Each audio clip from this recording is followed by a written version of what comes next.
नमस्कार। आकाशवाणी से विश्व दर्पण के साथ मैं विशाल शर्मा।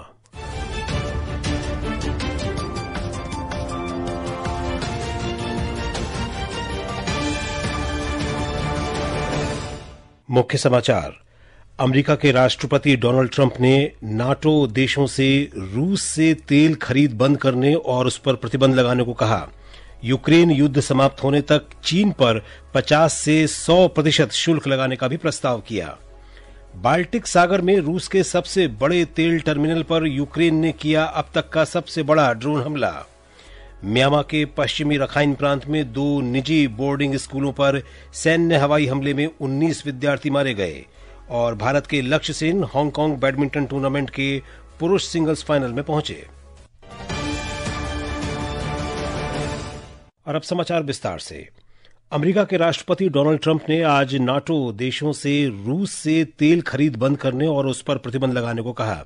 राष्ट्रपति ट्रंप ने यूक्रेन युद्ध समाप्त होने तक चीन पर 50 से 100% टैरिफ लगाने का भी प्रस्ताव रखा। डोनाल्ड ट्रंप ने भारतीय वस्तुओं पर 50% टैरिफ लगाया है, जिसमें भारतीय तेल की खरीद पर 25% टैरिफ भी शामिल है।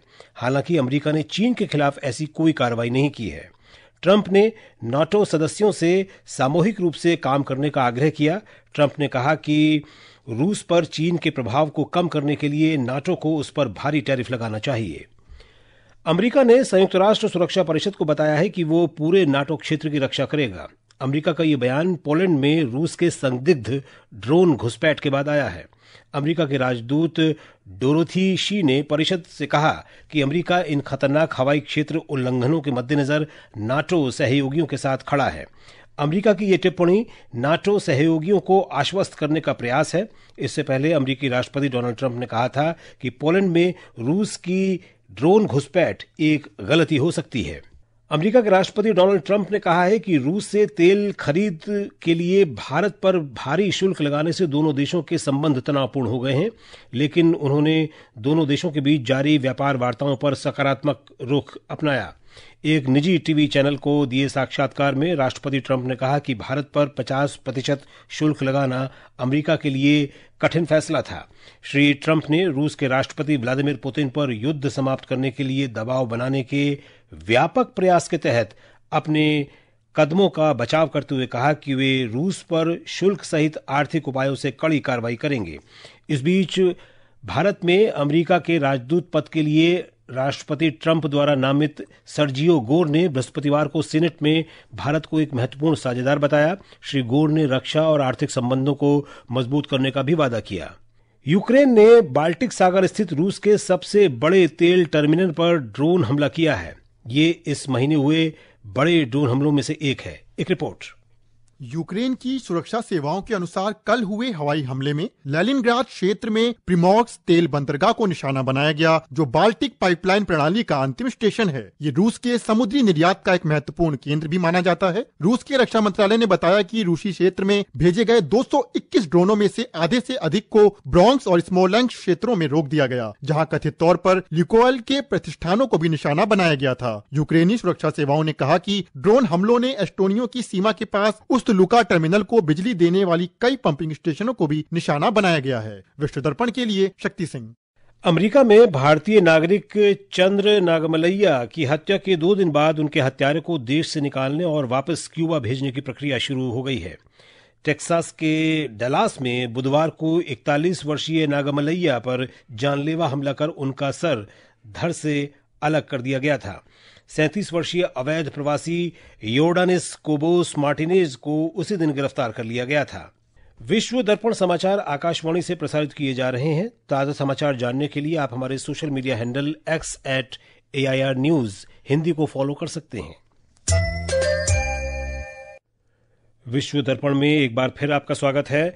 म्यांमार की सेना ने पश्चिमी रखाइन प्रांत में 2 निजी आवासीय स्कूलों पर हवाई हमले किए हैं। इन हमलों में 19 विद्यार्थियों के मारे जाने की खबर है। 20 से ज्यादा विद्यार्थी घायल हुए हैं। अराकान आर्मी और राहत एजेंसियों के अनुसार यह हमला कल देर रात हुआ। पीड़ितों की उम्र 15 से 21 वर्ष के बीच बताई जा रही है। स्थानीय मीडिया के अनुसार एक सैन्य जुंटा विमान ने हाई स्कूल पर 500 पाउंड के 2 बम गिराए। ये स्कूल अराकान आर्मी के दावे वाले इलाके में स्थित है, जो म्यांमार की सैन्य जुंटा सरकार के साथ संघर्षरत है। इन स्कूलों को भारी नुकसान पहुंचा है। आसपास के कई घर भी नष्ट हो गए। संयुक्त राष्ट्र बाल कोष यूनिसेफ ने हमले की कड़ी निंदा करते हुए इसे क्रूर हमला बताया है। प्रधानमंत्री नरेंद्र मोदी ने आज सुशीला कार्की को नेपाल की अंतरिम सरकार की प्रधानमंत्री के रूप में पदभार ग्रहण करने पर बधाई दी। उन्होंने विश्वास व्यक्त किया कि श्रीमती सुशीला कार्की नेपाल में शांति, स्थिरता और समृद्धि का मार्ग प्रशस्त करेंगी। प्रधानमंत्री मोदी ने नेपाल को उज्जवल और समृद्ध भविष्य के लिए शुभकामनाएं दी। मैं आज नेपाल में अंतरिम सरकार की प्रधानमंत्री के रूप में पदभार संभालने पर 140 करोड़ भारतवासियों की तरफ से श्रीमती सुशीला जी को हार्दिक बधाई देता हूं। नेपाल की पहली महिला प्रधानमंत्री के रूप में सुशीला जी का आना महिला सशक्तिकरण का बहुत उत्तम उदाहरण है। नेपाल के राष्ट्रपति रामचंद्र पौडेल ने सभी दलों से 5 मार्च 2026 को होने वाले प्रतिनिधि सभा के चुनावों को सफलतापूर्वक संपन्न कराने में सहयोग की अपील की है।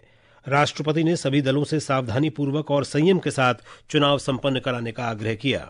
संयुक्त राष्ट्र मानवाधिकार परिषद की बैठक में मानवाधिकार वकील और यूएन वॉच के कार्यकारी निदेशक हिलेल नेऊर ने इजरायली हमलों के खिलाफ पाकिस्तान द्वारा कतर का समर्थन करने के बाद पाकिस्तान को आतंकवाद का प्रायोजक देश बताया है।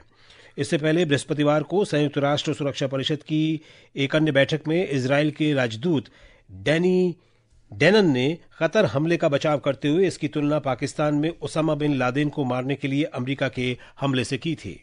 सऊदी अरब आभूषण प्रदर्शनी जेद्दा सुपरडोम में चल रही है। बृहस्पतिवार को शुरू हुई 3 दिन की इस प्रदर्शनी का आयोजन जेद्दा में भारतीय महावाणिज्य दूतावास और रियाद में भारतीय दूतावास के सहयोग से रत्न और आभूषण निर्यात संवर्धन परिषद स्थानीय संस्था के साथ मिलकर कर रहा है। भारत और दुनिया भर के 200 से अधिक प्रदर्शक इसमें शामिल हैं। न्यूजीलैंड के शहर ऑकलैंड में आज हजारों लोगों ने फिलिस्तीन के समर्थन में आयोजित रैली में हिस्सा लिया। ये इजरायल और हमास के बीच गाजा युद्ध शुरू होने के बाद से अब तक की सबसे बड़ी रैली है। मध्य ऑकलैंड में आयोजित मार्च फॉर ह्यूमैनिटी रैली में लगभग 50,000 लोग शामिल हुए। न्यूजीलैंड पुलिस ने रैली में 20,000 लोगों के शामिल होने का अनुमान लगाया था। रूस के कामचटका क्षेत्र के पूर्वी तट के पास आज सुबह 7.4 तीव्रता का भीषण भूकंप आया। संयुक्त राज्य भूवैज्ञानिक सर्वेक्षण के अनुसार भूकंप कामचटका क्षेत्र के प्रशासनिक केंद्र पेट्रोपाव्लोव्स्क कामचत्स्की से 111 किलोमीटर पूर्व में 39.5 किलोमीटर की गहराई पर था। भूकंप के बाद कामचटका क्षेत्र के स्थानीय अधिकारियों ने सुनामी की चेतावनी जारी की है। Hong Kong open super 500 badminton tournament में भारत के लक्ष्य सेन पुरुष सिंगल्स के फाइनल में पहुंच गए हैं। उन्होंने सेमीफाइनल में ताइवान के चोउ तिएन चेन को 23-21, 22-20 से हराया। लक्ष्य सेन अब फाइनल में चीन के ली शिफेंग से खेलेंगे। एशिया कप क्रिकेट टूर्नामेंट में आज ग्रुप बी में श्रीलंका और बांग्लादेश के बीच मैच दुबई के शेख जायद स्टेडियम में खेला जा रहा है। टॉस जीतकर श्रीलंका ने गेंदबाजी का फैसला किया है। बांग्लादेश ने श्रीलंका को 140 रन का लक्ष्य दिया। ताजा समाचार मिलने तक श्रीलंका ने 2 ओवर में बिना विकेट पर 4 रन बना लिए हैं। दुबई में कल भारत का मुकाबला पाकिस्तान से होगा। ये मैच भारतीय समय अनुसार रात 8 बजे से खेला जाएगा। और अब अंत में मुख्य समाचार एक बार फिर। अमेरिका के राष्ट्रपति डोनाल्ड ट्रंप ने नाटो देशों से रूस से तेल खरीद बंद करने और उस पर प्रतिबंध लगाने को कहा। यूक्रेन युद्ध समाप्त होने तक चीन पर 50 से 100% शुल्क लगाने का भी प्रस्ताव किया। बाल्टिक सागर में रूस के सबसे बड़े तेल टर्मिनल पर यूक्रेन ने किया अब तक का सबसे बड़ा ड्रोन हमला। म्यांमार के पश्चिमी रखाइन प्रांत में 2 निजी बोर्डिंग स्कूलों पर सैन्य हवाई हमले में 19 विद्यार्थी मारे गए। और भारत के लक्ष्य सेन हांगकांग बैडमिंटन टूर्नामेंट के पुरुष सिंगल्स फाइनल में पहुंचे। इसके साथ ही विश्व दर्पण का ये अंक समाप्त हुआ। नमस्कार।